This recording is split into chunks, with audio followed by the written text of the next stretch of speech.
അസ്സാം വലൈക്കും വറഹമത്തുള്ളാഹ്. മൗലാന മൗദൂദി അദ്ദേഹത്തിൻ്റെ പാണ്ഡിത്യം, സാമൂഹിക വിമർശനം, നവോത്ഥാനം എന്നീ മൂന്ന് പ്രധാനപ്പെട്ട വിഷയങ്ങളിൽ ഊന്നിക്കൊണ്ടാണ് അദ്ദേഹത്തെക്കുറിച്ചുള്ള ഒരു ആമുഖം ഞാൻ തുടങ്ങുന്നത്. ഈ ഒരു ആമുഖം തുടങ്ങാനുള്ള പ്രധാനപ്പെട്ട കാരണം മൗലാന മൗദൂദിയുടെ മുഴുവൻ ചിന്തയും പ്രവർത്തനങ്ങളും അദ്ദേഹത്തിൻ്റെ സംഭാവനകളും ഈ മൂന്ന് മേഖലകളിൽ പരന്നു കിടക്കുന്നതാണ്. മൗലാന മൗദൂദിയുടെ പാണ്ഡിത്യം, ചില അപശബ്ദങ്ങൾ നമുക്ക് കേരളത്തിലും മറ്റു ഭാഗങ്ങളിലും കേൾക്കുന്നതിൽ നിന്ന് അതിനെ മാറ്റിവെച്ചാൽ ലോകം മുഴുവനും ആദരിക്കുന്ന അദ്ദേഹത്തിൻ്റെ സംഭാവനകൾ ലോകത്തിൻ്റെ വിവിധ ഭാഗങ്ങളിൽ ഇപ്പോഴും അനുഭവിക്കുന്ന, പഠിക്കുന്ന ഒരു വലിയ ഒരു വൈജ്ഞാനിക പ്രപഞ്ചം സൃഷ്ടിച്ച മഹാനായ പണ്ഡിതനാണ് മൗലാന മൗദൂദി.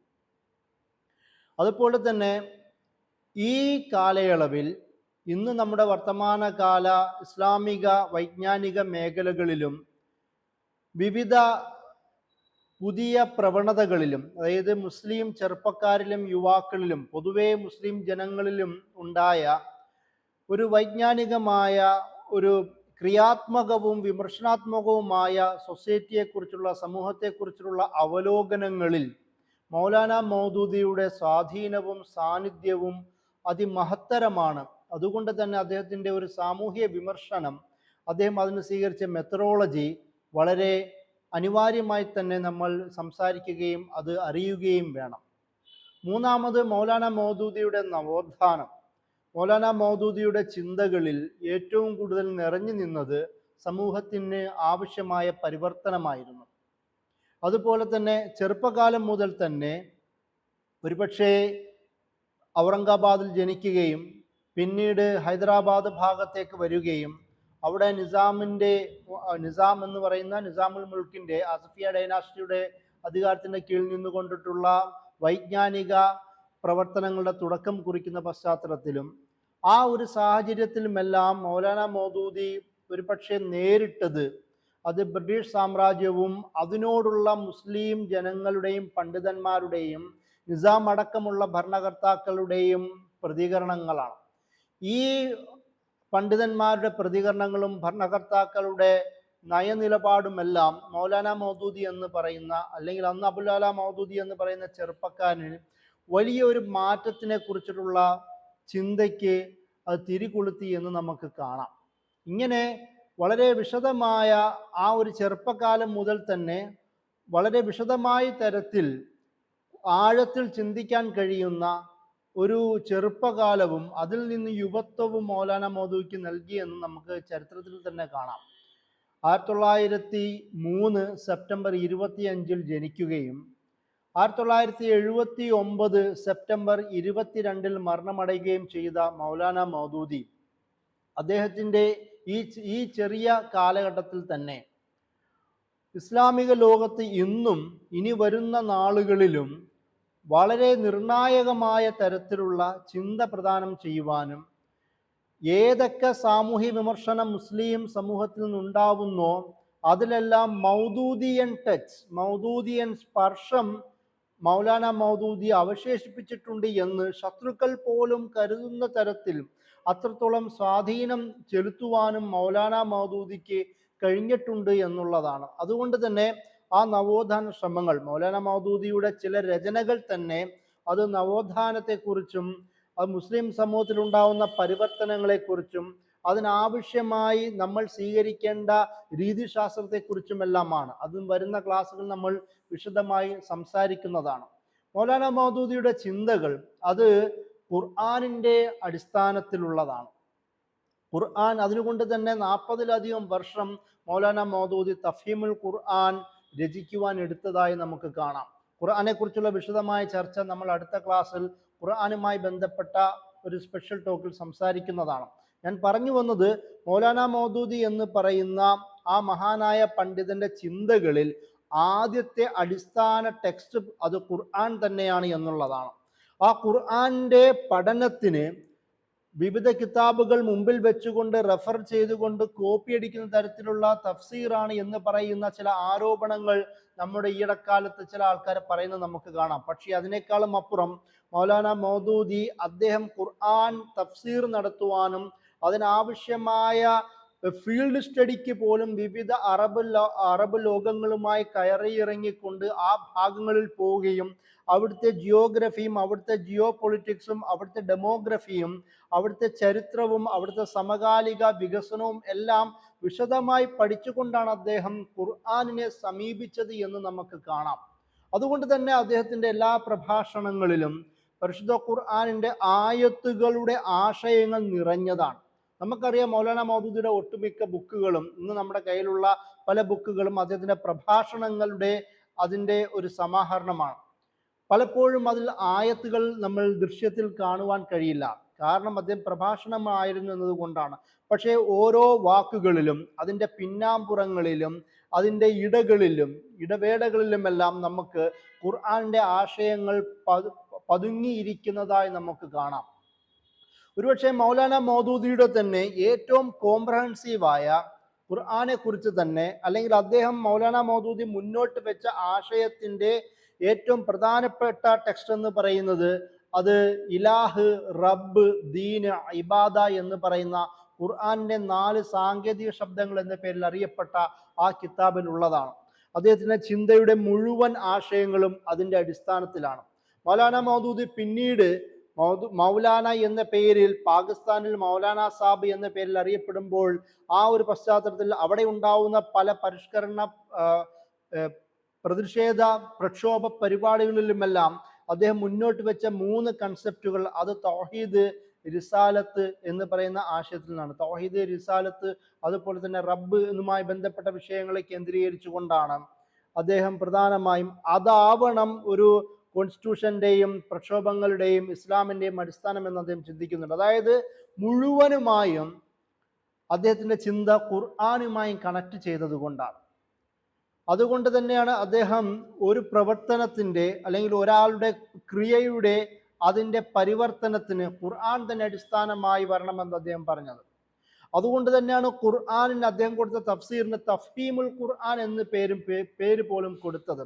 ഖുർആനെ മനസ്സിലാക്കിയെടുത്തുകൊണ്ട് അത് ജീവിതത്തിലേക്ക് അപ്ലൈ ചെയ്യപ്പെടുമ്പോൾ മാത്രമാണ് ഒരു വ്യക്തിയിൽ നിന്നുമുള്ള വളർച്ചയ്ക്ക്, അല്ലെങ്കിൽ ഒരു വ്യക്തിയിൽ നിന്നും കുടുംബത്തിലേക്കും, കുടുംബത്തിൽ നിന്ന് സമൂഹത്തിലേക്കും, അവിടുന്ന് ദേശത്തിലേക്കുമുള്ള വളർച്ചയുടെ അടിസ്ഥാന അടിയാധാരം എന്നത് ഖുർആനാണ് എന്ന് മൗലാന മൗദൂദി പറഞ്ഞു വെച്ചത് നമുക്ക് കാണാം.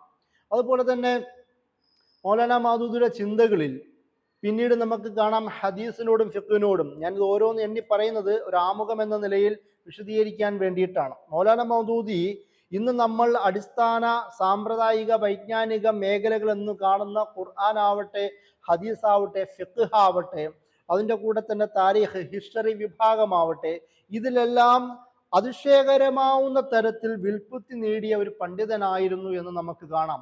അദ്ദേഹത്തിൻ്റെ 200-നുള്ളിൽ കിടക്കുന്ന കൃതികളിൽ ഓരോ ഭാഗങ്ങളിലും മൗലാന മൗദൂദി എങ്ങനെയാണ് അദ്ദേഹത്തിൻ്റെ ഈ ചിന്തകളെ വിതരണം ചെയ്തിരിക്കുന്നതെന്നും വിവിധ മേഖലകളിലേക്ക് വർഗീകരിച്ചുകൊണ്ട് വിശദീകരിച്ചിരിക്കുന്നതെന്നും നമുക്ക് അദ്ദേഹത്തെക്കുറിച്ചുള്ള പഠനങ്ങൾ നോക്കുമ്പോൾ കാണാം. ഹദീസിൽ തന്നെ അദ്ദേഹത്തിൻ്റെ തഫ്ഹീമുൽ അഹാദീസിനെ കുറിച്ചുള്ള പഠനങ്ങൾ നിരവധിയാണ്.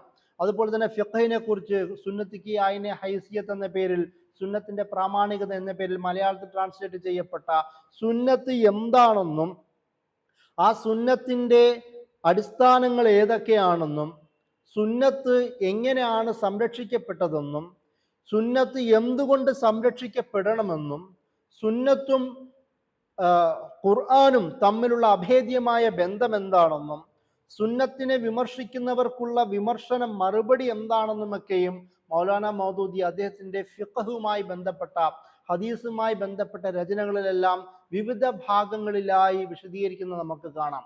മൗലാന മൗദൂദിയുടെ റസായിലോ മസായിൽ, അദ്ദേഹത്തിൻ്റെ ഫത്വകളുടെ കണക്ഷൻ, അതായത് ഇമാം ഇബ്നു തൈമിയെ പോലെ തന്നെ പിന്നീട് മൗലാന മൗദൂദിയുടെ ഫത്വകളും ഇന്ന് പാകിസ്ഥാൻ അടക്കമുള്ള ചുറ്റുപാട് ഭാഗങ്ങളിൽ പ്രധാനപ്പെട്ട ഒരു ആധികാരിക ഗ്രന്ഥമായി പോലും നമുക്ക് കാണുവാൻ കഴിയും. മൗലാന മൗദൂദിയുടെ അത്രത്തോളം ഫിഖ്ഹിനോടും ഹദീസിനോടും ചേർത്ത് നിർത്തിയ ഒരു ചരിത്രമാണ് അദ്ദേഹത്തിൻ്റെ ജീവിതത്തിലുള്ളത്. മൂന്നാമത് ഇത് കഴിഞ്ഞ്, അതായത് ഖുർആനും ഹദീസും ഫിഖ്ഹും കഴിഞ്ഞാൽ പിന്നെ ചരിത്രമാണ് അദ്ദേഹത്തിൻ്റെ ഏറ്റവും പ്രധാനപ്പെട്ട മേഖല. മൗലാന മൗദൂദിയുടെ രചനകളുടെ തുടക്കം പോലും ഒരുപക്ഷെ ചരിത്രവുമായി തന്നെ ബന്ധപ്പെട്ടതാണ്. മൗലാന മൗദൂദി ചെറുപ്പകാലത്ത് പോലും മഹാത്മാഗാന്ധിയെ കുറിച്ച് ബയോഗ്രഫി എഴുതിയതായ റിപ്പോർട്ടുകൾ കാണാം. മദൻമോഹൻ മാളവിയെക്കുറിച്ചും ബയോഗ്രഫി എഴുതിയതായി നമുക്ക് കാണാം. അതുപോലെ തന്നെ അദ്ദേഹം നിസാമി ഡൈനാസ്റ്റിനെ കുറിച്ചും, അതായത് ആസിഫിയ ഡൈനാസ്റ്റിനെ കുറിച്ച് അദ്ദേഹത്തിൻ്റെ രചന നമ്മുടെ മുമ്പിലുണ്ട്. സെൽജൂക്ക് ഡൈനാസ്റ്റിനെ കുറിച്ച് അദ്ദേഹത്തിൻ്റെ രചന നമ്മുടെ മുമ്പിലുണ്ട്. അതുപോലെ തന്നെ ഉസ്മാനി ഖിലാഫത്തിന്റെ കീഴിൽ അധിവസിച്ചിരുന്ന ക്രിസ്തീയ ജനസമൂഹത്തെ കുറിച്ചിട്ടുള്ള ചരിത്രം നമ്മുടെ മുമ്പിലുണ്ട്. അതുപോലെ തന്നെ മുസ്ലിങ്ങൾ ഇന്ത്യൻ സ്വാതന്ത്ര്യ സമരവുമായി ബന്ധപ്പെട്ട് നടത്തിയിരുന്ന വിവിധ തരത്തിലുള്ള സായുധ വൈജ്ഞാനിക വ്യവഹാരങ്ങളെക്കുറിച്ചും രാഷ്ട്രീയ വ്യവഹാരങ്ങളെക്കുറിച്ചുമുള്ള 2 വാള്യങ്ങളുള്ള ബൃഹത്തായ കിതാബ് മൗലാന മൗദൂദി എഴുതിയത് നമുക്ക് കാണാം. മൗലാന മൗദൂദിയുടെ ഏറ്റവും താത്വികമായി എന്ന് പൊതുവെ കരുതുന്ന ഖിലാഫത്തോ മുലൂക്കിയത്തി എന്ന് പറയുന്നത് ആ രചന പോലും യഥാർത്ഥത്തിൽ സ്വഹാബികളുടെ, അത് അള്ളാഹുവിൽ നിന്ന് തുടങ്ങി നബി സല്ലല്ലാഹു അലൈഹി വസല്ലമയുടെ ഹാക്കിമ്യത്തിനെ കുറിച്ച് സംസാരിക്കുകയും അഥവാ ഖിലാഫത്തിനെ കുറിച്ച് സംസാരിക്കുകയും പിന്നെ സ്വഹാബിമാരിലേക്ക് എത്തുകയും ഖിലാഫത്തിന്റെ ഒരു ഇവല്യൂഷനെ, അതിൻ്റെ ഒരു പരിണാമത്തെ വിശദീകരിക്കുകയും അതിൽ സംഭവിച്ച പ്രശ്നങ്ങളെ അവലോകനം ചെയ്യുന്ന രചനയാണല്ലോ ഖിലാഫത്ത് മുലൂക്കിയത്ത്, അല്ലെങ്കിൽ ഖിലാഫത്തും രാജവാഴ്ചയും എന്ന് പറയുന്ന ഏറ്റവും വിമർശിക്കപ്പെടുന്നതും പഠനാർഹമായതുമായ രചന. ആ രചന യഥാർത്ഥത്തിൽ ആദ്യകാല മുസ്ലിം സമൂഹത്തിന്റെ ഒരു ചരിത്ര രചനയും കൂടിയിട്ടാണ്. അതുപോലെ തന്നെ സീറത്തെ സർവറെ ആലം, നബി സല്ലല്ലാഹു അലൈഹി വസല്ലമയെ കുറിച്ചിട്ടുള്ള അദ്ദേഹത്തിന്റെ ചരിത്ര രചന വളരെ സുന്ദരമായി പഠിപ്പിക്കപ്പെടുന്ന, വായിക്കപ്പെടുന്ന ഒരു രചനയാണ്. അങ്ങനെ ഞാൻ പറഞ്ഞതും നിരവധി പറയാത്തതുമായ ഒട്ടുമിക്ക രചനകളിലും മൗലാന മൗദൂദി അദ്ദേഹത്തിന്റെ ചരിത്രത്തെ കുറിച്ചുള്ള അവബോധം ചുരുക്കി വെച്ചിരിക്കുന്നതായി നമുക്ക് കാണുവാൻ കഴിയും. അങ്ങനെ വിവിധ വിഷയങ്ങളിൽ ചരിത്രത്തെ അദ്ദേഹം വെറുതെ പരാമർശിക്കുകയില്ല. മൗലാന മൗദൂദിയുടെ ചെറിയ ഒരു രചനയുണ്ട്, ചരിത്രത്തോടുള്ള നമ്മുടെ സമീപനം എന്താവണം. കാരണം ലോകവ്യാപകമായി സമൂഹം എന്നത് അത് ഉള്ളവനും ഇല്ലാത്തവനും തമ്മിലുള്ള ഒരു കോൺഫ്ലിക്റ്റായും സംഘർഷമായും ചിത്രീകരിക്കുന്ന പശ്ചാത്തലത്തിൽ മൗലാന മൗദൂദി ഇസ്ലാമിൻ്റെ ഒരു ഹിസ്റ്റോറിക്കൽ പെർസ്പെക്റ്റീവിനെ കുറിച്ചിട്ടുള്ള ചെറിയൊരു കൃതിയിൽ അദ്ദേഹം പരാമർശിക്കുന്നത് ഹക്കും ബാത്തിലും തമ്മിലുള്ള സംഘർഷങ്ങളാണെന്നും കുഫറിലും പിന്നെ ഷിർക്കും കുഫറും രൂപപ്പെടുകയും അതിൽ നിന്ന് ഒരു മാറ്റപ്പെടുന്ന ഒരു സമൂഹത്തിൻ്റെ വളർച്ചയെക്കുറിച്ച്, ഒരു ഇസ്ലാമിൻ്റെ ഹിസ്റ്റോറിസിറ്റിൻ്റെ ഒരു ചരിത്രാത്മകതയെക്കുറിച്ചും ചരിത്രത്തെക്കുറിച്ചും മൗലാന മൗദൂദി പറയുന്ന ചെറുകൃതി നമ്മുടെ മുമ്പിലുണ്ട്. അതുപോലെ തന്നെ ഈ വിവിധ മേഖലകളിലുള്ള മുസ്ലിം ജനസമൂഹത്തിന്റെ വളർച്ചയെ അദ്ദേഹത്തിന്റെ പല രചനകളിലും വിശദമായി തന്നെ സംസാരിക്കുന്നത് നമുക്ക് കാണുവാൻ കഴിയും. ഞാൻ പറഞ്ഞു വന്നത്, ഒരേ സമയം തന്നെ ഖുർആനിനെ കുറിച്ചും ഹദീസിനെ കുറിച്ചും ഫിഖഹിനെ കുറിച്ചും അതുപോലെ തന്നെ ഹിസ്റ്ററിയെക്കുറിച്ചും വിശദമായ രചനകൾ അദ്ദേഹം എഴുതുന്നുണ്ട്. അതേസമയം മൗലാന മൗദൂദിയുടെ ഈ സാമ്പ്രദായിക വൈജ്ഞാനിക വ്യവഹാരങ്ങൾക്കൊപ്പം തന്നെ കുറച്ചും കൂടി മുന്നോട്ട് കടന്നുകൊണ്ട് ഒരു സമൂഹത്തെ മുന്നിൽ വെച്ചുകൊണ്ട്, തൻ്റെ മുമ്പിലുള്ള സമൂഹത്തെ മുന്നിൽ വെച്ചുകൊണ്ട് അത് ഇസ്ലാഹിൻ്റെ മേഖല തുറന്നു വെക്കുന്നത് നമുക്ക് കാണുവാൻ കഴിയും. അതായത് അദ്ദേഹത്തിൻ്റെ വളർച്ചയുടെ വിവിധ പടവുകൾ അനുസരിച്ചുകൊണ്ട് അദ്ദേഹം ഇസ്ലാഹി എന്ന് പറയുന്ന ഒരു ഭാഗം മുസ്ലിം കമ്മ്യൂണിറ്റിയെ മുന്നിൽ വെച്ചുകൊണ്ടുള്ള ഒരു അവലോകനവും വിമർശനവും വിമർശനാത്മകമായ സമീപനവും മുന്നോട്ട് വെക്കുന്നുണ്ട്. അതുപോലെ തന്നെ പൊതുവായ ജനസമൂഹത്തെ മുന്നിൽ വെച്ചുകൊണ്ട് ദഅവത്തിന്റെ, പ്രബോധനത്തിന്റെ, ഇസ്ലാമിക പ്രബോധനത്തിന്റെ വിശാലമായ ഒരു മേഖലയും അദ്ദേഹം തുറന്നു വെക്കുന്നുണ്ട്. നമ്മൾ അത് വരുന്ന സമയങ്ങളിൽ അത് വിശദീകരിക്കുന്നതാണ്. അദ്ദേഹം സ്വന്തം കൗമിനെ അത് പ്രധാനമായും കാറ്റഗറൈസ് ചെയ്തുകൊണ്ട് മുസ്ലിം സമൂഹം നേരിടുന്ന പ്രശ്നങ്ങളെ പല രചനകളിലും അദ്ദേഹം ഉൾപ്പെടുത്തുന്ന നമുക്ക് കാണുവാൻ കഴിയും. അതിൽ മുസ്ലിം സമൂഹത്തിൽ ഉണ്ടായി രൂപപ്പെട്ട നൂറ്റാണ്ടുകളായി, പ്രത്യേകിച്ച് ഇന്ത്യൻ സബ് കോണ്ടിനെന്റിൽ നൂറ്റാണ്ടുകളായി രൂപപ്പെട്ട ബിദഅത്ത്, ഖുറാഫാത്ത് പോലുള്ള വിഷയങ്ങളെക്കുറിച്ച് വിശദമായ ചർച്ചകൾ അദ്ദേഹം പല ഭാഗങ്ങളിൽ നടത്തുന്നുണ്ട്. അതുപോലെ തന്നെ ഒരു തസ്കിയത്തു നഫ്സിനെ പോലെ, അല്ലെങ്കിൽ മുസ്ലിം സമൂഹത്തിൻ്റെ പരിഷ്കരണം, ഒരു ആത്മീയമായ പ്യൂരിഫിക്കേഷനെ കുറിച്ച് അദ്ദേഹം വിവിധ രചനകൾ സംസാരിക്കുന്നുണ്ട്. നമുക്കറിയാം അദ്ദേഹത്തിൻ്റെ ഖുതുബാത്ത് പോലുള്ള രചനകൾ, ഇസ്ലാം മതം പോലുള്ള രചനകൾ, അല്ലെങ്കിൽ അദ്ദേഹത്തിൻ്റെ പ്രാസ്ഥാനിക പ്രവർത്തകരോടുള്ള ഉത്തരവാദിത്തങ്ങളും അടക്കമുള്ള വിവിധ രചനകളിലുമെല്ലാം ഒരു വിശ്വാസി അല്ലെങ്കിൽ ഒരു പ്രവർത്തകൻ എങ്ങനെയാണ് സ്വയം പരിവർത്തിക്കേണ്ടതെന്നും ആ ഒരു പരിവർത്തനത്തിലൂടെ സമൂഹത്തിനും തൻ്റെ ചുറ്റുപാടും എങ്ങനെയാണ് അത് എഫക്റ്റ് ചെയ്യുന്നതുമെല്ലാം മൗലാന മൗദൂദി വളരെ സൂക്ഷ്മമായി ഒരു മാനസിക അവലോകനം തന്നെ നടത്തിക്കൊണ്ട് അത് അദ്ദേഹത്തിൻ്റെ രചനകളിൽ നമുക്ക് ആ ഒരു മെത്തഡോളജി നമുക്ക് കാണുവാൻ കഴിയും.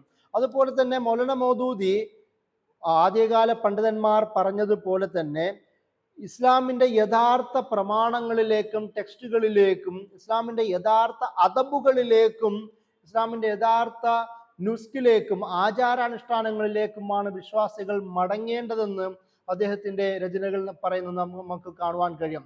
അതുകൊണ്ട് തന്നെ മുസ്ലിം സമൂഹത്തിൽ ഏറ്റവും കൂടുതൽ ഈ ഒരു വിഷയത്തിൽ ചരിത്രപരമായി തന്നെ പ്രശ്നം ഉണ്ടാക്കിയ അല്ലെങ്കിൽ പ്രശ്നത്തിൻ്റെ കാരണ ഹേതു എന്ന് ജനസമൂഹം കരുതുന്ന സൂഫി വിഭാഗങ്ങളെ, തസവൂഫിന്റെ വിഭാഗങ്ങളെ നന്നായും അദ്ദേഹം കൈകാര്യം ചെയ്യുന്നുണ്ട്. അതിനെക്കുറിച്ച് നമ്മളൊരു സ്പെഷ്യൽ ക്ലാസ് സംസാരിക്കുന്നതായിരിക്കും. തസവൂഫിനെ എങ്ങനെയാണ് അദ്ദേഹം കണ്ടതെന്നും എങ്ങനെയാണ് അതിനോട് അദ്ദേഹം സമീപിച്ചതെന്നും തസവൂഫിൽ അല്ലെങ്കിൽ സൂഫികളെ ഏതൊക്കെ തരത്തിലുള്ള കാറ്റഗറൈസ് ആണ് അദ്ദേഹം ചെയ്തതെന്നും നമ്മൾ ചർച്ച ചെയ്യുന്നതായിരിക്കും. കാരണം തസവൂഫ് എന്നത് മൗലാന മൗദൂദിയുടെ ജീവിതവുമായി തന്നെ അഭേദ്യമായി ബന്ധമുള്ളതാണ്. അതിന് പ്രധാനപ്പെട്ട കാരണം ഈ മൗദൂദിയ എന്നത് ചിശ്തി ത്വരീഖത്തിന്റെ ഒരു സബ് ബ്രാഞ്ചാണ്.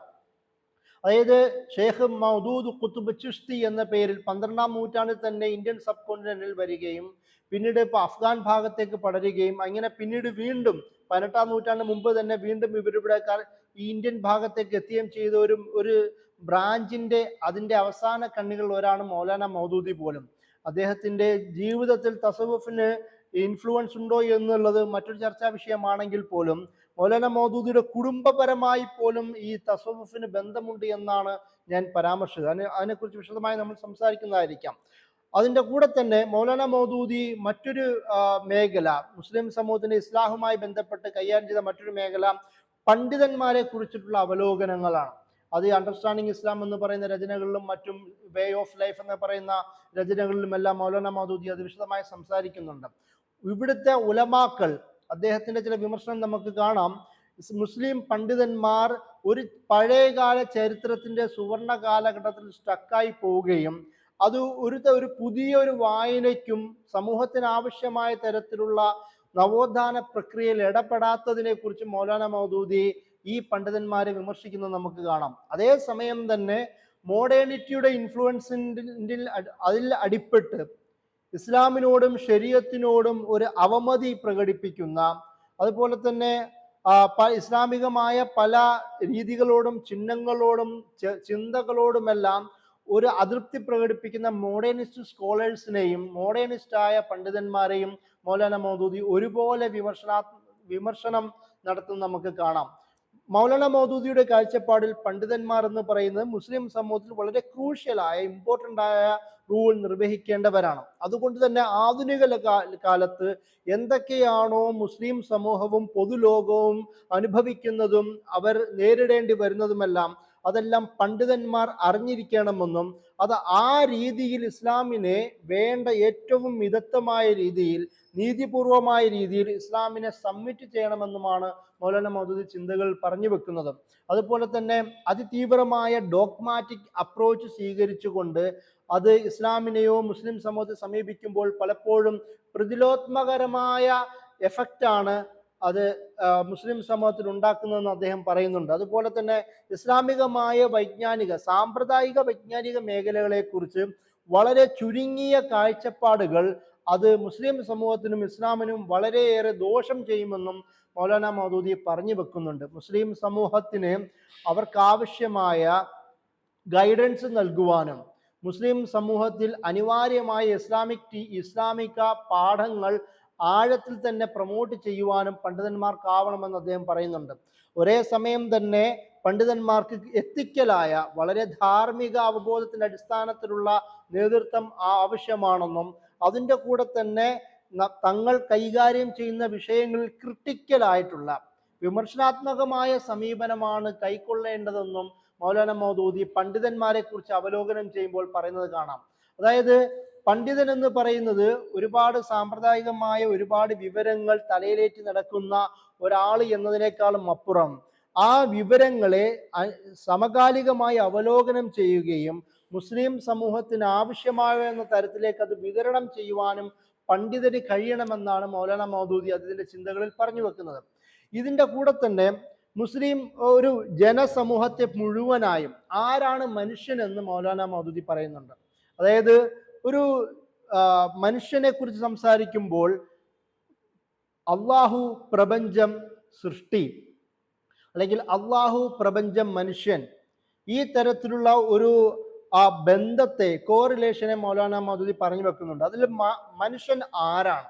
മൗലാന മൗദൂദിയുടെ പ്രധാനപ്പെട്ട ചിന്തകളിൽ പോലും ഞാൻ നേരത്തെ പറഞ്ഞതുപോലെ തൗഹീദ്, റിസാലത്ത്, ഖിലാഫത്ത് എന്ന് പറയുന്ന ചിന്തകളിലാണ് മൗലാന മൗദൂദിയുടെ ചിന്തകൾ പ്രധാനമായും കുടിയിരിക്കുന്നത്. അതിൽ ആദ്യം ഖലീഫ അല്ലെങ്കിൽ ഖിലാഫത്ത് എന്ന് പറയുന്ന ചിന്തയെ മൗലാന മൗദൂദി മുന്നോട്ട് വെക്കുന്നത് നമുക്ക് കാണുവാൻ കഴിയും. മനുഷ്യൻ എന്ന് പറയുന്നത് ഇന്നി ജാഇലും ഫിൽ അർദി ഖലീഫ എന്ന ആ ആയത്തിന്റെ അടിസ്ഥാനത്തിൽ ഓരോ മനുഷ്യനും അള്ളാഹുവിന്റെ ഖലീഫയാണെന്നും റെപ്രസെന്റേറ്റീവ് ആണെന്നും ഓരോ മനുഷ്യനും അവന്റെ ജീവിതത്തിന് നിർണായകമായ നിയതമായ ഒരു ലക്ഷ്യമുണ്ടെന്നും ആ ഓരോ മനുഷ്യനും അവൻ ജീവിതത്തിൽ ചെയ്യുന്ന എല്ലാ കാര്യത്തിലും അക്കൗണ്ടബിൾ ആണെന്നും മസ്ഊൽ ആണെന്നും തുമ്മല തുസ്അലുന്ന യൗമഇദിൻ അനിൻ നഈമെന്നോ അല്ലെങ്കിൽ ജീവിതവും മരണവും അല്ലദീ ഖലഖൽ മൗത വൽ ഹയാത ലിയബ്ലുവകും അയ്യുക്കും അഹ്സനു അമല എന്നീ തുടങ്ങുന്ന ആയത്തുകളുടെ വിശദീകരണങ്ങൾ വായിച്ചാലും അദ്ദേഹത്തിന്റെ രചനകൾ വായിച്ചാൽ നമുക്ക് കാണുവാൻ കഴിയും. മനുഷ്യൻ അവന്റെ ജീവിതവുമായി ബന്ധപ്പെട്ട് അള്ളാഹുവിന് ഉത്തരം പറയേണ്ടവനാണ്, അക്കൗണ്ടബിലിറ്റി ഉള്ളവനാണ് മനുഷ്യൻ എന്ന് മൗലാന മൗദൂദി വിശദീകരിക്കുന്നുണ്ട്. അതിന്റെ കൂടെ തന്നെ ഒരു മനുഷ്യൻ എന്ന നിലയിൽ അവന് മോറൽ റെസ്പോൺസിബിലിറ്റിയും കൂടിയുണ്ട്. താൻ എന്നത് ഒരു അനാനീയത്തിന്റെ, ഒരു ഞാനെന്ന ഭാവത്തിനേക്കാളും അപ്പുറം താൻ കൂടെ നിൽക്കുന്നത് ഒരു ബന്ധത്തിന്റെ അടിസ്ഥാനത്തിലാണെന്നും ഇന്നമൽ മുഅ്മിനൂന ഇഖ്വ പോലെ അല്ലെങ്കിൽ കഅന്നഹും ബുനിയാനും മർസൂസ് പോലുള്ള ആയത്തുള്ള വിശദീകരണങ്ങളിലേക്ക് നമ്മൾ നോക്കുമ്പോൾ കാണാം, മനുഷ്യൻ എന്ന് പറയുന്നത്, പ്രത്യേകിച്ച് വിശ്വാസി എന്ന് പറയുന്നത്, അവൻ സ്വന്തം എന്നതിനേക്കാളും അപ്പുറം കൂടെയുള്ളവന്റെ ബന്ധത്തെയും ആ ബന്ധം സംരക്ഷിക്കുമ്പോൾ മാത്രമാണ് തൻ്റെ ഈമാൻ പരിശുദ്ധമാവുന്നതെന്നും ഒക്കെ മൗലാന മൗദൂദി പല ഭാഗങ്ങളിൽ വിശദീകരിക്കുന്നുണ്ട്. അതുപോലെ തന്നെ മനുഷ്യൻ എന്ന് പറയുന്നത് രണ്ട് യാഥാർത്ഥ്യങ്ങൾ, രണ്ട് ഭാഗങ്ങളുള്ള രണ്ട് പ്രകൃതികൾ അടങ്ങിയതാണ്. ഒരേ സമയം തന്നെ സ്പിരിച്വലായ, അതിൻ്റെ കൂടെ തന്നെ ഭൗതികമായ വിവിധ ആസ്പെക്റ്റുകൾ ഒന്നിച്ചു കൂടിയതാണ് മനുഷ്യൻ. അതുകൊണ്ട് തന്നെ അള്ളാഹു ദൈവം നിശ്ചയിച്ച ആ ഒരു കൺസെപ്റ്റുകൾ, ആശയങ്ങൾ ഭൂമിയിൽ നടപ്പിലാക്കപ്പെടുന്നതിൻ്റെ കൂടെ തന്നെ അവന്റെ ഭൗതികമായ ജീവിത വിജയവും നേടിയെടുക്കേണ്ടതാണ്. അതുകൊണ്ട് റബ്ബന ആതിന ഫിദ്ദുനിയ ഹസന വഫിൽ ആഖിറതി ഹസന എന്നുപോലുള്ള പ്രാർത്ഥനകളുടെ വിശദീകരണങ്ങൾ നോക്കുമ്പോൾ നമുക്ക് കാണാം, മനുഷ്യൻ എന്നത് ഇരുലോകത്തിലും വിജയിക്കേണ്ടവനാണ്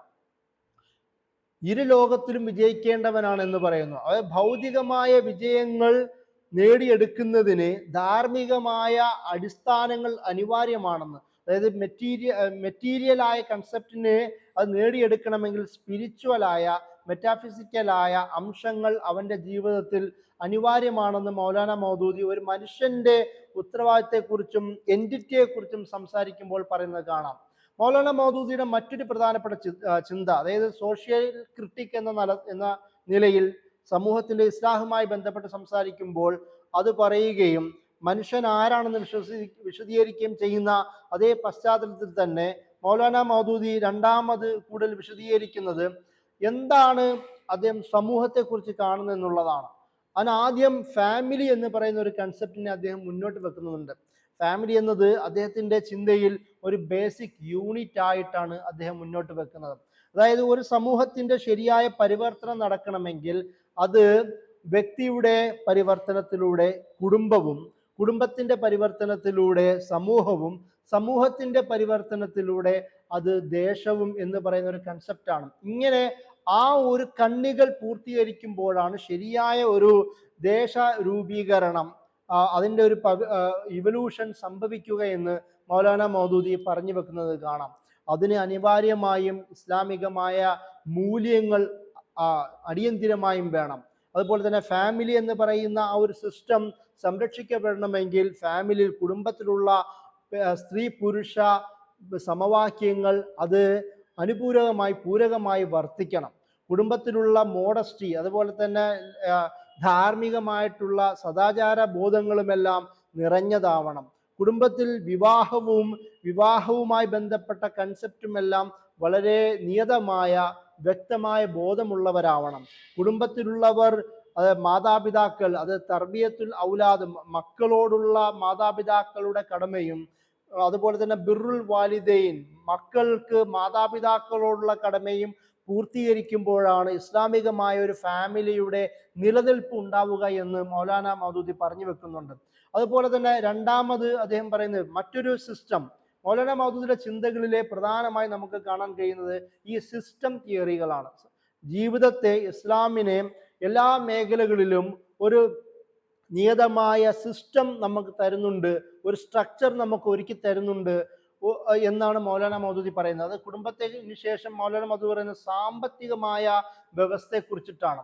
അവിടെ ഇസ്ലാമികമായ മൂല്യങ്ങൾ ഉൾക്കൊള്ളുന്ന, ആദാന പ്രദാനങ്ങളിൽ ഇസ്ലാമിൻ്റെ വാല്യൂകൾ ഉൾക്കൊള്ളുന്ന, അതിൻ്റെ കൂടെ തന്നെ നീതിപൂർവമായ കാഴ്ചപ്പാടുകൾ നടപ്പിലാക്കുമ്പോഴാണ് ശരിയായ ഇസ്ലാമിക സാമ്പത്തിക വ്യവസ്ഥ നിലനിൽക്കുന്നതെന്ന് മൗലാന മൗദൂദി പറയുന്നുണ്ട്. അതുകൊണ്ട് തന്നെ സമകാലികമായ പ്രശ്നങ്ങളെ, സാമ്പത്തിക മേഖലയിലുള്ള സമകാലികമായ പ്രശ്നങ്ങളെ മൗലാന മൗദൂദി കൈകാര്യം ചെയ്യുന്നത് പ്രത്യേകിച്ച് ക്യാപിറ്റലിസ്റ്റ് സോഷ്യലിസ്റ്റ് ചിന്തകളെ അവലോകനം ചെയ്യുന്നതിലൂടെയാണ്. ക്യാപിറ്റലിസത്തിന്റെ പ്രശ്നങ്ങളെ അദ്ദേഹം അവലോകനം ചെയ്യുന്നുണ്ട്, അനാവരണം ചെയ്യുന്നുണ്ട്. ക്യാപിറ്റലിസം, ഞാനെന്ന ഭാഗം, എൻ്റെ സമ്പത്ത്, എൻ്റെ ലോകം എന്ന് പറയുന്ന ആ കാറൂന്റെ ആ ചിന്തകളുണ്ടല്ലോ, അതായത് ഈ ഇസ്രായേലി സമൂഹത്തിൽ തന്നെ രൂപപ്പെട്ട, പിന്നീട് ഖുർആൻ പല ഭാഗങ്ങളിലായി പരാമർശിക്കുന്ന എൻ്റെ സമ്പത്തൊന്നും എൻ്റെ ശ്രമഫലമായി രൂപപ്പെട്ടതാണെന്നും എന്ന് പറയുന്ന ആ ഒരു അഹംഭാവത്തെ അത് ക്യാപിറ്റലിസ്റ്റ് ചിന്താരീതികളോട് മൗലാന മൗദൂദി തുലനം ചെയ്ത് പഠിപ്പിക്കുന്നത് നമുക്ക് കാണാം. അതുപോലെ തന്നെ സോഷ്യലിസ്റ്റ് പ്രവണത, സമത്വം എന്നത് അതിരുകളില്ലാതെ പോകുന്ന, അതുപോലെ തന്നെ അതിൻ്റെ ഒരുപാട് പ്രശ്നങ്ങളെ മുന്നിൽ വെച്ചുകൊണ്ടുള്ള പ്രവചനങ്ങൾ പോലും, മോസ്കോവിൻ്റെ തെരുവുകളിൽ കമ്മ്യൂണിസം തകർന്നടിയെന്നൊക്കെ പറയുന്നുള്ള പ്രവചനം പോലും നമുക്ക് മൗലാന മൗദൂദിയുടെ ചിന്തകൾ നമുക്ക് കാണാം. ഇസ്ലാമിൻ്റെ ശരിയായ എക്കണോമിക് സിസ്റ്റം നടപ്പിലാക്കണമെങ്കിൽ ഒരു വിശ്വാസി അവൻ്റെ ശരിയായ സക്കാത്ത് അത് വേണ്ട രീതിയിൽ നടപ്പിലാക്കുമ്പോഴാണ്. അതുപോലെ തന്നെ ഒരു വിശ്വാസി ഇസ്ലാം പ്രവാചകൻ നബി സല്ലല്ലാഹു അലൈഹി വസല്ലം ഏറ്റവും ശക്തമായി നിർദ്ദേശിച്ച സ്വതക്കയുടെ വിതരണങ്ങൾ ശരിയാവുമ്പോഴാണ്. അതുപോലെ തന്നെ പലിശ എന്നത് ഹറാമാണ് എന്ന് പറയുന്ന ചിന്ത മനസ്സിൽ ഊട്ടി ഉറപ്പിക്കുമ്പോഴാണ്. ഈ ചിന്തയുടെ അടിസ്ഥാനത്തിൽ സമൂഹത്തിലെ സോഷ്യൽ വെൽഫെയറിന് വേണ്ടി, സാമൂഹിക ക്ഷേമത്തിന് വേണ്ടി പ്രവർത്തിക്കുമ്പോഴാണ്. അതിൻ്റെ അടിസ്ഥാനത്തിൽ സാമ്പത്തികമായ ഒരു നീതി രൂപപ്പെടുക, മുഴുവൻ മനുഷ്യരുടെയും ക്ഷേമ പ്രവർത്തനങ്ങൾ ഇടപെടാനും അതിനുള്ള താല്പര്യങ്ങൾ ജനിപ്പിക്കുക, അതിനാവശ്യമായ സാമൂഹികമായ ഉത്തരവാദിത്തം മനസ്സ് രൂപപ്പെടുത്തുക, ഇങ്ങനെ വിവിധമായ ചിന്തകളുടെ അടിസ്ഥാനത്തിലാണ് മൗലാന മൗദൂദി തൻ്റെ എക്കണോമിക് സിസ്റ്റം എന്ന് പറയുന്ന ഒരാശയം പോലും മുന്നോട്ട് വെക്കുന്നത്. ഇതിൽ നിന്നും കുറച്ചും കൂടി വലുതായി മൗലാന മൗദൂദി പൊളിറ്റിക്കൽ സിസ്റ്റത്തെക്കുറിച്ച് സംസാരിക്കുന്നുണ്ട്. ഇത് അവസാനം, ഈ ചർച്ചയുടെ അവസാനത്തേക്ക് ഞാൻ നീക്കി വെക്കാനുള്ള പ്രധാനപ്പെട്ട കാരണം, മൗലാന മൗദൂദി എന്ന് കേൾക്കുമ്പോൾ ഒരു രാഷ്ട്രീയ ചിന്തയുടെ അപ്പോസ്തലനായി, അല്ലെങ്കിൽ മതരാഷ്ട്രവാദത്തിൻ്റെ ഒരു ഫൗണ്ടറായി, അല്ലെങ്കിൽ അതിൻ്റെ ഒരു പ്രയോക്താവായി, അല്ലെങ്കിൽ ഭീകരമായ എന്തോ സംഭവിക്കാൻ പോകുന്ന ഒരു നോൺ മുസ്ലിം മെജോറിറ്റേറിയൻ ലോകത്ത് പ്രശ്നങ്ങൾ രൂപപ്പെടുത്തുന്ന, ഒരു മതത്തെ പൊളിറ്റിസൈസ് ചെയ്ത ഒരാളെന്ന നിലയിലുള്ള ഇമേജ് മാത്രമാണ് മൗലാന മൗദൂദിയുടെ പേരിൽ പതിക്കപ്പെട്ടിട്ടുള്ളത്. ഒന്നുകിൽ ആ തരത്തിലുള്ള ഒരു ചിന്ത, അല്ലെങ്കിൽ ജമാഅത്ത് ഇസ്ലാമി എന്ന് പറയുന്ന സംഘടനയുടെ സ്ഥാപകൻ എന്ന് പറയുന്ന കാഴ്ചപ്പാട്. പക്ഷെ മൗലാന മൗദൂദി ഈ ചിന്തകൾ കേൾക്കും അപ്പുറമായിരുന്നു എന്നാണ് എൻ്റെ അർത്ഥം. അതായത് പൊളിറ്റിക്കൽ തിയോളജിയൻ അല്ലെങ്കിൽ പൊളിറ്റിക്കൽ ഫിലോസഫർ എന്ന രീതിയിലുള്ള ഒരു ചാപ്പ മാത്രം നൽകുന്നതിലൂടെ അദ്ദേഹത്തിൻ്റെ അധികാര ആർത്തി പൂണ്ട ഒരു 20-ാം നൂറ്റാണ്ടിലെ ഒരു മുസ്ലിം പുരോഹിതൻ എന്ന തരത്തിലുള്ള ഇടതുപക്ഷ വായനകൾ അത് എത്രത്തോളം മൗലാന മൗദൂദിയുടെ സംഭാവനകളെ തമസ്കരിക്കുകയും തിരസ്കരിക്കുകയും ചെയ്യുന്നുണ്ട് എന്നത് നമ്മൾ തിരിച്ചറിയേണ്ടതുണ്ട്. മൗലാന മൗദൂദിയുടെ പൊളിറ്റിക്കൽ സിസ്റ്റം പോലും ഞാൻ നേരത്തെ പറഞ്ഞതുപോലുള്ള ഖുർആനിന്റെ അടിസ്ഥാനത്തിലുള്ളതാണ്.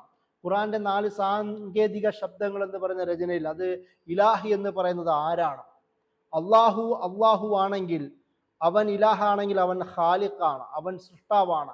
അവൻ സൃഷ്ടാവാണെങ്കിൽ അവൻ ഹാക്കിമാണ്, അവൻ ഭരണകർത്താവാണ് എന്ന് പറയുന്ന തരത്തിലുള്ള എൻ്റെ സൃഷ്ടാവാണ് അള്ളാഹുവെങ്കിൽ അവനാണ് എൻ്റെ ഹാക്കിം എന്ന് പറയുന്ന ഇസ്ലാം തന്നെ പഠിപ്പിച്ചിരുന്ന ഡിവൈൻ സൊവേനിറ്റിയെ കുറിച്ചിട്ട്, ആ ദൈവികമായ പരമാധികാരത്തെ ഇവിടെ മൗലാന മൗദൂദി പഴയകാല പണ്ഡിതന്മാരുടെ റെഫറൻസ് തന്നെ ഉപയോഗിച്ചുകൊണ്ട് സ്ഥാപിക്കുന്ന നമുക്ക് കാണാം. അത് ഖുർആനിക വേദവാക്യങ്ങളിലൂടെയാണ് മൗലാന മൗദൂദി അത് പറഞ്ഞു വെക്കുന്നത്. അതുകൊണ്ട് തന്നെ മൗലാന മൗദൂദിയുടെ ചിന്തയിൽ ഹാക്കിമിയത്തെന്നോ അല്ലെങ്കിൽ ഹുക്കുമത്തെ ഇലാഹി എന്നോ എന്ത് പേരിട്ട് വിളിച്ചാൽ പോലും അള്ളാഹു മുന്നോട്ട് വെച്ച ആ ചിന്തയുടെ ഖിലാഫത്തിന്റെ അല്ലെങ്കിൽ ഹാക്കിമിയത്തിന്റെ ആശയങ്ങൾ അദ്ദേഹം എടുത്തത് ഖുർആനിൽ നിന്നും മുൻകാല പണ്ഡിതന്മാരുടെ രചനകളിൽ നിന്നും അവരുടെ ചിന്തകളിൽ നിന്നും മാത്രമാണ്. അതുകൊണ്ട് തന്നെയാണ് പിന്നീട് അതിൻ്റെ ഒരു പ്രാക്ടിക്കൽ ഒരു അപ്ലിക്കേഷനുമായി ബന്ധപ്പെട്ട് സംസാരിക്കുമ്പോൾ മൗലാന മൗദൂദി ഷൂറ എന്ന് പറയുന്ന വളരെ ഡെമോക്രാറ്റിക് ആയ ഒരു കൺസെപ്റ്റിനെ കുറിച്ച് മൗലാന മൗദൂദി മുന്നോട്ട് വെക്കുന്നത്. അതായത് ഇന്ന് വെസ്റ്റേൺ മുന്നോട്ട് വെക്കുന്ന ഡെമോക്രസി എന്ന് പറയുന്ന അല്ലെങ്കിൽ ഗ്രീക്ക് ലോകത്തു നിന്ന് നമുക്ക് പകർന്നു കിട്ടിയ ഡെമോക്രസി എന്ന് പറയുന്നതിൻ്റെ അതിൻ്റെ അടിസ്ഥാന വിഷയങ്ങളെക്കുറിച്ചും അതൊരു പോപ്പുലർ ഒപ്പീനിയന്, അതായത് അള്ളാഹുവിൻ്റെ വേദവാക്യങ്ങൾ മുകളിൽ മനുഷ്യന് അധികാരം ലഭിക്കുന്ന ചിന്തയെക്കുറിച്ചും അതുമായി അതിൻ്റെ ഡിഫോൾട്ട്സിനെ കുറിച്ചും മൗലാന മൗദൂദി പലതും സംസാരിക്കുന്നുണ്ട്. എന്നാൽ അതേസമയം തന്നെ ഡെമോക്രാറ്റിക് വാല്യൂ, ഷൂറ പോലുള്ള ജനങ്ങളുടെ തെരഞ്ഞെടുപ്പിനെ പോലുള്ള അതിൻ്റെ ആവശ്യമായ വിവിധ നെറേറ്റീവുകളെ മൗലാന മൗദൂദി അംഗീകരിക്കുകയും പാകിസ്ഥാനിലുള്ള അദ്ദേഹത്തിന്റെ ജീവിതത്തിൽ അത് പ്രാക്ടിക്കലായി വരുത്താനുള്ള ശ്രമം നടത്തുകയും ചെയ്തതായി നമുക്ക് കാണാം. അതായത് ഷൂറ എന്ന് പറയുന്ന കൺസെപ്റ്റിന്റെ അപ്ലിക്കബിലിറ്റിയെ മൗലാന മൗദൂദി കൂടുതൽ വിശദീകരിക്കുന്നുണ്ട്. മൗലാന മൗദൂദിയുടെ ഇസ്ലാമിക് ലോ ആൻഡ് കോൺസ്റ്റിറ്റ്യൂഷൻ എന്ന് പറയുന്ന രചന പോലും പാകിസ്ഥാനിലെ ഭരണ പ്രക്ഷോഭ കാലഘട്ടത്തിൽ അദ്ദേഹം സബ്മിറ്റ് ചെയ്ത ആ രചനയിൽ പോലും എങ്ങനെയാണ് പൊളിറ്റിക്കൽ സിസ്റ്റം പ്രാക്ടിക്കലി നിവർത്തിക്കപ്പെടേണ്ടതെന്ന് മൗലാന മൗദൂദി അത് പറയുന്നുണ്ട്. നമ്മൾ നേരത്തെ പറഞ്ഞതുപോലെ രാഷ്ട്രീയത്തിൽ അക്കൗണ്ടബിലിറ്റി, ഭരണകർത്താവിനും ഭരണീയർക്കും ഒരുപോലെ അക്കൗണ്ടബിലിറ്റി മൗലാന മൗദൂദി പൊളിറ്റിക്കൽ സിസ്റ്റത്തിൽ മുന്നോട്ട് വെക്കുന്നുണ്ട്.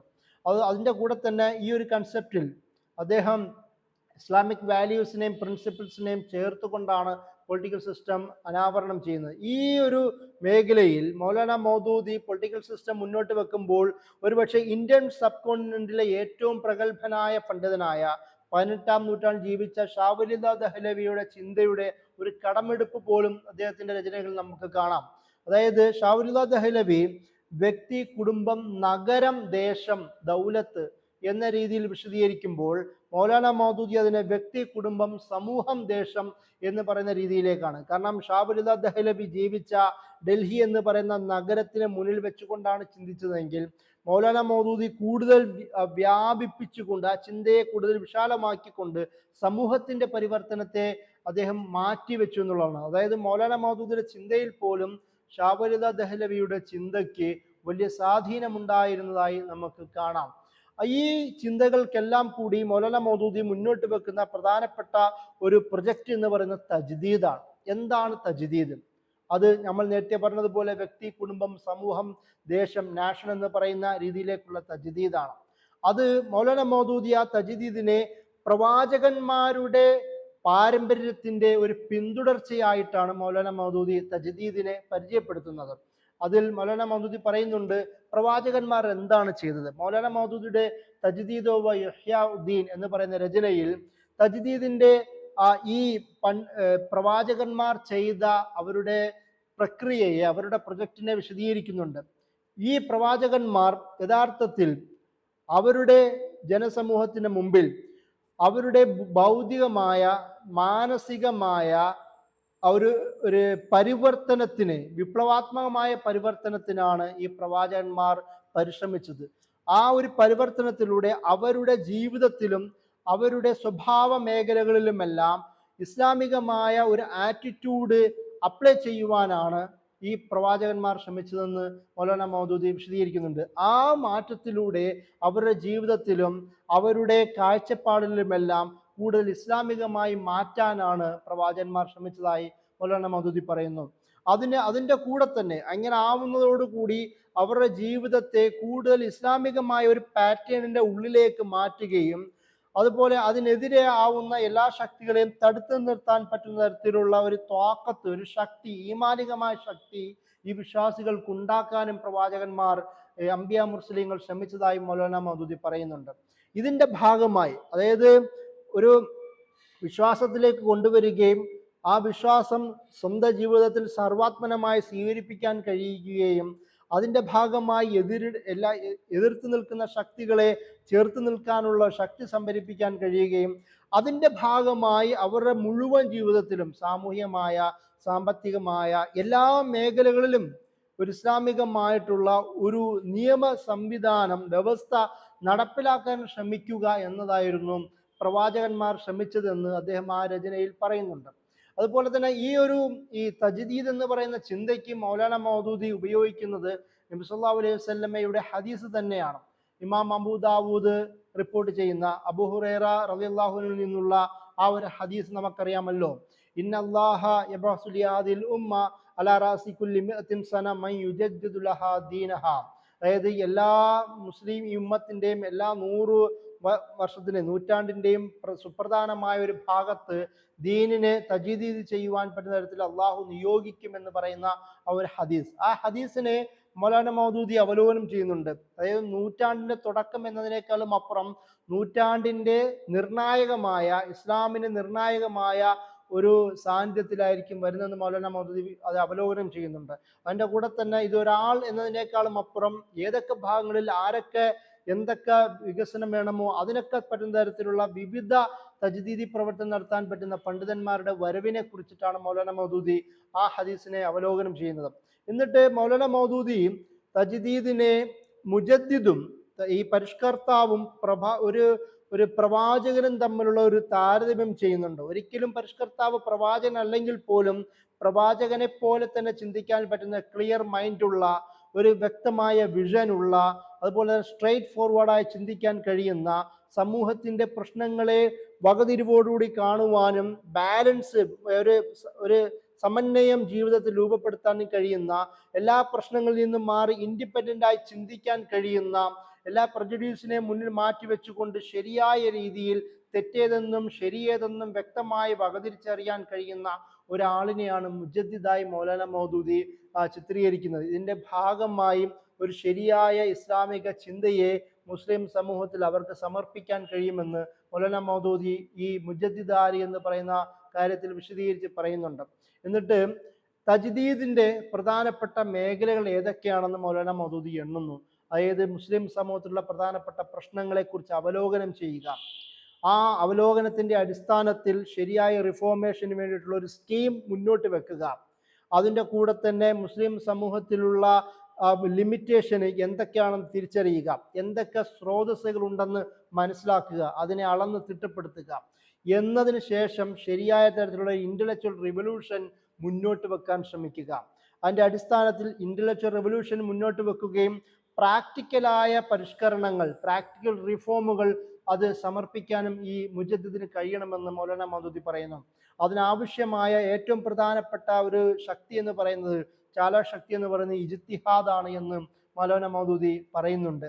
ആ ഇജ്തിഹാദിന് വേണ്ടി, എന്തിനാണ് ഇജ്തിഹാദ്? സമകാലികമായ മുസ്ലിങ്ങൾ നേരിടുന്ന, ഇസ്ലാം നേരിടുന്ന പ്രശ്നങ്ങളെ അത് കൂടുതൽ ബുദ്ധിയോടുകൂടിയും ചിന്തയോടുകൂടിയും അവധാനതയോടുകൂടി കാണുകയും സൂക്ഷ്മമായി കാണുകയും ഇസ്ലാമിനെ ഡിഫെൻസ് ചെയ്യുവാൻ കഴിയുന്ന തരത്തിലേക്ക് മുജദ്ദിദ് മാറണമെന്ന് പറയുന്നു. അതിൻ്റെ കൂടെ തന്നെ സമ്പൂർണമായ ഇസ്ലാമികമായ വ്യവസ്ഥയുടെ റിവൈവൽ ആവശ്യമാവുന്നെന്ന് പറയുന്നു. അതായത് ഏതെങ്കിലും ഒരു ഭാഗത്തെ റിവൈവൽ എന്നതിനേക്കാളും അപ്പുറം മൗലാന മൗദൂദി തജ്ദീദിന്റെ അല്ലെങ്കിൽ മുജദ്ദിദിന്റെ ഏറ്റവും അവസാന ഘട്ടമായി എണ്ണുന്നത് യൂണിവേഴ്സലായ ഒരു റെവല്യൂഷനെ കുറിച്ചിട്ടാണ്. ഇത് ലോകം മുഴുവനും, ഇസ്ലാം എന്ന് പറയുന്ന ഏതെങ്കിലും ഒരു ഭാഗത്തേക്കോ ഏതെങ്കിലും ജനതയുടെയോ ഏതെങ്കിലും ഒരു ജിയോഗ്രഫിക്ക് വേണ്ടി അവതരിച്ചതല്ലല്ലോ, ലോകം മുഴുവനും വേണ്ടിയിട്ടാണല്ലോ. എന്നതുകൊണ്ട് യൂണിവേഴ്സൽ റെവല്യൂഷന് ഈ ഒരു മുജദ്ദിദിന്റെ തജ്ദീദിന്റെ പ്രവർത്തനങ്ങൾ എഫക്റ്റ് ചെയ്യപ്പെടണമെന്ന് മൗലാന മൗദൂദി പറയുന്നത് നമുക്ക് കാണാം.